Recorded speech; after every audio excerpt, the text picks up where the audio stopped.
നോമ്പുകാലം 2-ാം ഞായർ. വിശുദ്ധ ലൂക്കാ എഴുതിയ സുവിശേഷം 19-ാം അധ്യായം 1 മുതൽ 10 വരെയുള്ള വാക്യങ്ങളുടെ വിശകലനം. സക്കേവൂസിന്റെ മാനസാന്തരം. അനുതാപത്തിലേക്ക് നമ്മെ മാടി വിളിക്കുന്ന നോമ്പുകാലത്തിൽ ഓരോ പാപിക്കും തിരിച്ചുവരവിന് സാധ്യതയുണ്ട് എന്ന് ഓർമ്മിപ്പിക്കുന്ന ഒരു സംഭവ കഥയാണ് സക്കേവൂസിന്റെ മാനസാന്തരം. തിരിച്ചു വരണമെന്നത് ഓരോ മനുഷ്യന്റെയും ഉള്ളിന്റെ ഉള്ളിലെ മോഹമാണ്. എന്നാൽ താൻ ചെയ്തു കൂട്ടിയ പാപകൂമ്പാരത്തിന്റെ മുന്നിൽ ഭയാശങ്കകളോടെ നഷ്ടധൈര്യരായി നിൽക്കുമ്പോൾ ഇനിയൊരു തിരിച്ചുവരവിന് സാധ്യതയില്ല എന്ന തോന്നലുണ്ടായാൽ പിന്നെ പാപബോധം ഇല്ലാതാവുകയും പാപമോചനത്തിൽ വിശ്വാസമില്ലാതാവുകയും ചെയ്യും. നമ്മുടെ ചില തൊഴിൽ സാഹചര്യങ്ങൾ മൂലം ദൈവത്തിലേക്ക് പൂർണ്ണമായി പിന്തിരിയാൻ പറ്റാത്ത അവസ്ഥയിലാണ് നമ്മിൽ പലരും. ചുങ്കക്കാരുടെ തലവനായ സക്കേവൂസ് ഈ ദുരവസ്ഥയിലായിരുന്നു. മഗ്ദലന മറിയത്തിന്റെയും അവസ്ഥ വ്യത്യസ്തമായിരുന്നില്ല. യേശുവിന്റെ കുരിശുയാത്രയിൽ ഓടിപ്പോയ ശിഷ്യന്മാരുടെയും മാനസിക അവസ്ഥ ഇതുതന്നെയായിരുന്നു. സൻഹെദ്രിൻ അംഗത്വമുള്ളതിനാൽ അരിമത്യാക്കാരൻ ജോസഫും നിക്കോദേമോസുമൊക്കെ ഔദ്യോഗിക ജോലിയുടെ ഭാഗമായി പൂർണ്ണമായി യേശുവിനെ അനുഗമിക്കാൻ സാധിക്കാതെ ജീവിച്ചവരായിരുന്നു.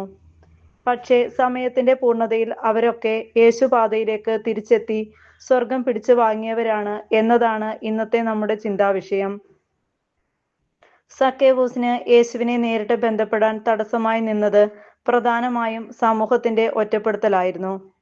തങ്ങളെ അടിമകളായി വച്ചിരിക്കുന്ന റോമാക്കാർക്കു വേണ്ടി ചുങ്കം പിരിക്കുന്ന ജോലി ഏറ്റെടുത്ത് സ്വന്തം സമൂഹത്തെ പരമാവധി ചൂഷണം ചെയ്യുന്നവനായിരുന്നു അവൻ. പൊക്കം കുറവായിരുന്നതിനാൽ അവൻ അനുഭവിച്ചിരുന്ന അവഗണനയെ സമ്പത്ത് കൊണ്ട് മറികടക്കാമെന്ന ഒരു തെറ്റായ മനോഭാവവും അവനിൽ രൂപം കൊണ്ടു.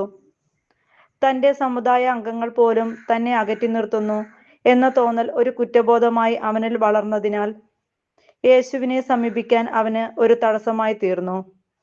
സക്കേവൂസ് എന്ന പേരിന്റെ അർത്ഥം ചെറിയവൻ, നിസ്സാരൻ എന്നൊക്കെയാണത്രേ. ലോകത്തിന്റെ കണ്ണിൽ രൂപത്തിൽ ചെറിയവനായിരുന്നെങ്കിലും ദൈവരാജ്യത്തിൽ അവൻ പിന്നീട് വലിയവനായി. ചെറിയവരെ വലിയവരാക്കുന്നതാണ് ദൈവരാജ്യ പ്രഘോഷണത്തിന്റെ കാതൽ. മറ്റുള്ളവരാൽ വെറുക്കപ്പെടുന്നു എന്ന തോന്നൽ. എത്ര നിയന്ത്രിക്കാൻ പരിശ്രമിച്ചിട്ടും വീണ്ടും വീണ്ടും വീണുപോകുന്ന തഴക്കദോഷങ്ങൾ. കൈവച്ച മേഖലകളിലെല്ലാം സംഭവിക്കുന്ന സാമ്പത്തിക തകർച്ചകൾ.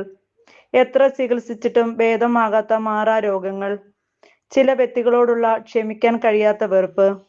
ഇനിയൊരിക്കലും എൻ്റെ ഈ ജീവിത സാഹചര്യം മെച്ചപ്പെടില്ല തുടങ്ങിയ നിരാശ നിറഞ്ഞ ചിന്തകൾ മനുഷ്യനെ ദൈവനിഷേധികളായി മാറാനുള്ള കാരണങ്ങളായി പരിണമിക്കാറുണ്ട്.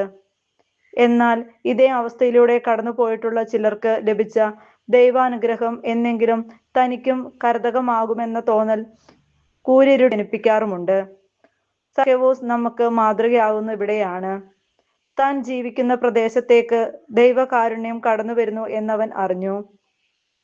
ഭാവാത്മകമായി പ്രതികരിക്കാൻ അവൻ തയ്യാറായി. ഒട്ടകം സൂചിക്കുഴയിലൂടെ കടക്കുന്നതിനേക്കാൾ പ്രയാസമാണ് ധനവാൻ സ്വർഗരാജ്യത്തിൽ പ്രവേശിക്കുന്നത്. മർക്കോസ് 10:25 എന്നൊക്കെ പറഞ്ഞ് പൊതുവെ ധനവാന്മാരെ ഇകഴ്ത്തി കാണിച്ചിരുന്ന യേശു സക്കേവൂസിന്റെ മാനസാന്തരത്തിലേക്കുള്ള പ്രയത്നം കണ്ടതിനാൽ വരിക എന്ന് വിളിക്കുന്നു. കൂടെ ഭക്ഷണത്തിനിരിക്കാൻ തയ്യാറാവുകയും ചെയ്യുന്നു. ഇത് സക്കേവൂസിന്റെ മേന്മ കൊണ്ടല്ല, ദൈവത്തിന്റെ കാരുണ്യമാണ്. മനുഷ്യന് ഇത് അസാധ്യമാണ്. ദൈവത്തിന് അങ്ങനെയല്ല. അവിടുത്തേക്ക് എല്ലാം സാധിക്കും. മത്തായി 10:27. ഈ അത്ഭുതമാണ് സക്കേവൂസ് എന്ന ധനികനിൽ നടന്നത്.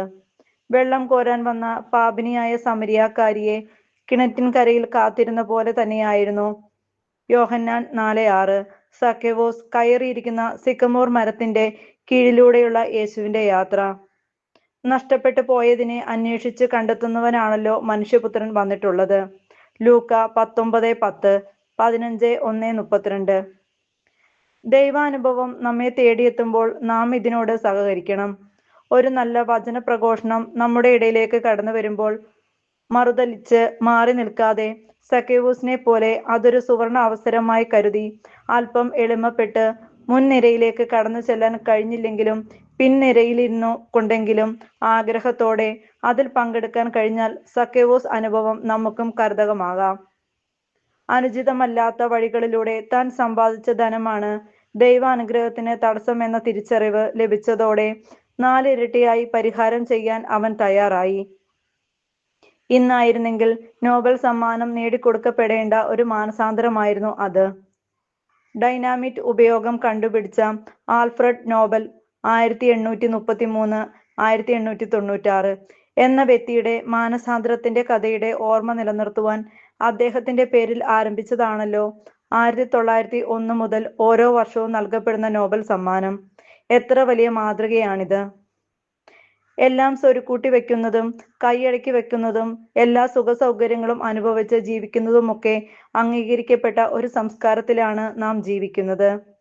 ഈ പ്രവണതയെ ചെറുത്ത് തോൽപ്പിച്ച സക്കേവൂസിന്റെ മാതൃക സ്വയം വിശദീകരിച്ച് രക്ഷ കൈവരിക്കാനുള്ള നോമ്പ് കാലത്തിലെ നമ്മുടെ പരിത്യാഗ ജീവിതത്തിനും ദാനധർമാദികൾക്കും വഴികാട്ടിയും ഉത്തേജനവുമായി തീരട്ടെ.